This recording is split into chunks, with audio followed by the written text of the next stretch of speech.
মার্কিন শুল্ক নীতি, রপ্তানিতে চীন ভারতের আগ্রাসী কৌশল, টানা ৩ মাসের নেতিবাচক প্রবৃদ্ধি এবং গেল ১৪ মাসে ৩৫৩টি কারখানা বন্ধ।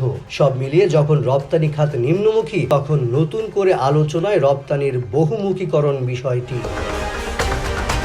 প্রায় ৬ দশক ধরে দেশের রপ্তানি উন্নয়নে কাজ করছে রপ্তানি উন্নয়ন ব্যুরো ইপিবি। তাদের তথ্য বলছে ২০২৩-২৪ অর্থ বছরে সার্বিক রপ্তানি ৪৪.৪৭ বিলিয়ন ডলার। এর মধ্যে রেডিমেড গার্মেন্টস খাতেরই হিস্সা ৩৬.১৫ বিলিয়ন ডলার। সব শেষ অর্থ বছরে ৪৮.২৮ বিলিয়ন ডলারের রপ্তানির আয়ের মধ্যে পোশাক খাতের অবদান ৩৯.৩৫ বিলিয়ন ডলার। এর বিপরীতে গেল ২ অর্থ বছরের অন্যান্য খাতের রপ্তানি আয় মাত্র ১৭.২৫ বিলিয়ন ডলারের।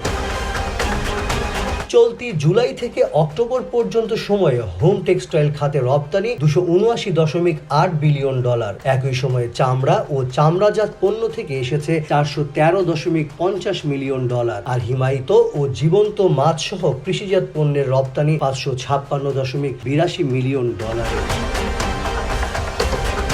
প্রচলিত বাজারগুলোর মধ্যে চলতি অর্থ বছরে শীর্ষে থাকা যুক্তরাষ্ট্রের রপ্তানি ৩.২৭ বিলিয়ন ডলার। দ্বিতীয় স্থানে যুক্তরাজ্য, রপ্তানি ১.৭ বিলিয়ন ডলার। তৃতীয় ও চতুর্থ স্থানে থাকা জার্মানি ও স্পেনের রপ্তানি যথাক্রমে ১.৬৬ ও ১.৩৩ বিলিয়ন ডলার। ৮৪২.৩৪ মিলিয়ন ডলার রপ্তানি হয়েছে নেদারল্যান্ডসে।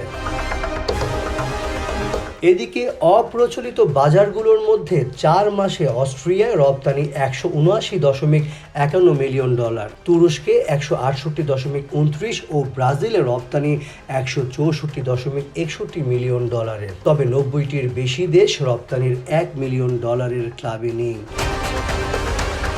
অর্থনীতিবিদরা বলছেন, রপ্তানি বহুমুখীকরণে মুক্ত বাণিজ্য চুক্তি, সম্পর্ক উন্নয়ন ও বাজার সম্প্রসারণে ইপিবি, বাণিজ্য মন্ত্রণালয়, ব্যবসায়ী সহ সব পক্ষকেই উদ্যোগী হতে হবে। বাজার সম্প্রসারণে রপ্তানিকারকদের সহযোগিতা, বিভিন্ন আন্তর্জাতিক মেলায় ব্যবসায়ীদের অংশগ্রহণে কাজ করে যাচ্ছে রপ্তানি উন্নয়ন ব্যুরো। সুযোগ সুবিধা নিশ্চিতের পাশাপাশি ব্যবসা বান্ধব নীতি প্রণয়ন করা গেলে রপ্তানির পালে সুবাতাস লাগবে বলেও জানান ইপিবির এই শীর্ষ কর্মকর্তা। এদিকে রপ্তানির বহুমুখীকরণে এক জেলা এক পণ্য উদ্যোগটি পুনরায় চালু করতে যাচ্ছে রপ্তানি উন্নয়ন ব্যুরো।